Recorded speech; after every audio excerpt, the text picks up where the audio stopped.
మనం తెర మీద చూసే హీరోల్లో చాలా ప్రత్యేకతలు ఉంటూ ఉంటాయి. వాళ్ళు నిజ జీవితంలో మనకు ఎలా ఉంటారో కూడా మనకు తెలియదు.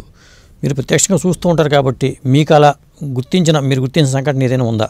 ఒక శ్రీవల్లి అనే ఒక సినిమా ఆడియో ఫంక్షన్కి వచ్చాను. దానికి విజేంద్ర ప్రసాద్ గారని మా రాజమౌళి గారి ఫాదరు డైరెక్టర్ అండి. ఆ సినిమా ఫంక్షన్ జరుగుతున్నప్పుడు మన రామ్ చరణ్ గారు గెస్ట్.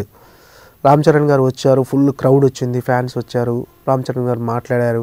అయితే రామ్ చరణ్ గారు వచ్చినప్పుడు వాళ్ళు ఒక అమ్మాయిల గ్రూప్ అనమాట క్లాసికల్ డ్యాన్స్ పర్ఫార్మెన్స్ ఇచ్చారు. ఇచ్చి అమ్మాయిలు వెళ్ళిపోయారు. రామ్ చరణ్ గారు ఫంక్షన్ చూశారు, అయిపోయింది, వెళ్తున్నారు. అంటే అక్కడ వాళ్ళు ఫంక్షన్ డ్యాన్స్ పర్ఫార్మెన్స్ అయిపోయిన తర్వాత చిన్న చిన్న పిల్లలండి అందరూ అక్కడ సైడ్కి ఆ స్టేజ్ పక్కన నిలబడి ఉన్నారు వాళ్ళ మదర్స్తో కలిపి. రామ్ చరణ్ గారు ఫంక్షన్ అయిపోయింది, ఫుల్ క్రౌడు, జనాలంతా మీదికి వచ్చేస్తున్నారు. అసలు ఇక ఎప్పుడు రామ్ చరణ్ గారు బయటికి తీసుకెళ్ళాలి ముందు అని ఆలోచిస్తున్నాం అందరం. ఆ టైంలో రామ్ చరణ్ గారు బయలుదేరి బయటికి వెళ్తున్న టైంలో ఎందుకో సైడ్కి చూసినప్పుడు ఆయనకు అర్థమైంది ఆ పిల్లలు తనతో ఒక ఫోటో దిగాలని అనుకుంటున్న విషయం అర్థమైంది.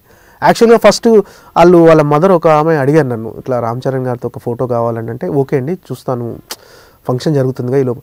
ఇక తర్వాత ఆ క్రౌడ్కి రామ్ చరణ్ గారిని అడగలేకపోయాము. అంటే రామ్ చరణ్ గారు ఒక్క నిమిషం అక్కడ ఆగినా కూడా అందరూ బాగా మీదికి వచ్చేటట్టున్నారు, అంత జనాలు అంతా ఫుల్ క్రౌడ్ ఉన్నారు. ఆ క్రౌడ్లో అడగటం కరెక్ట్ కాదని ఆగిపోయాను నేను.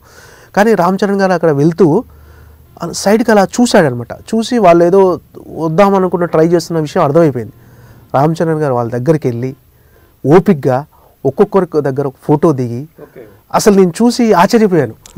విడివిడిగా ఫోటోలు దిగి వాళ్ళతో సెల్ఫీలు ఇచ్చి ఆ పాపలతో వాళ్ళు ఎంత హ్యాపీగా ఫీల్ అయ్యారంటే ప్రైజ్లెస్ ఆ మూమెంట్. ఆ పిల్లలకు నిజంగా అదే అనిపించింది, అరే ఆ మూమెంట్లో మనం ఉన్నా కూడా ఎలా బయటికి వెళ్ళిపోదాం, ఎలా బయటపడదాం అని అనుకుంటాం.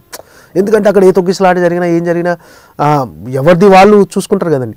ఆ టైంలో రామ్ చరణ్ గారు వెళ్ళి ఫోటోలు దిగి నాకు అదే అనిపించింది. అది కదా సిన్సియారిటీ, అది ఆ డెడికేషన్ ఉండటం వల్ల ఆ పిల్లల మనసులు అంటే వాళ్ళు హట్ అవ్వకూడదు. వాళ్ళు ఏంటంటే ఇక ఫోటో దిగలేదు అనుకోండి, అలా అది ఎప్పుడు వాళ్ళకి అనిపిస్తుంటుంది, అరే రామ్ చరణ్ గారితో ఫోటో దిగలేకుండా. ఆ విషయాన్ని గమనించి వాళ్ళ దగ్గరికి వెళ్ళి నిజంగా చాలా హ్యాపీగా అనిపించిందండి చూసేసరికి అది.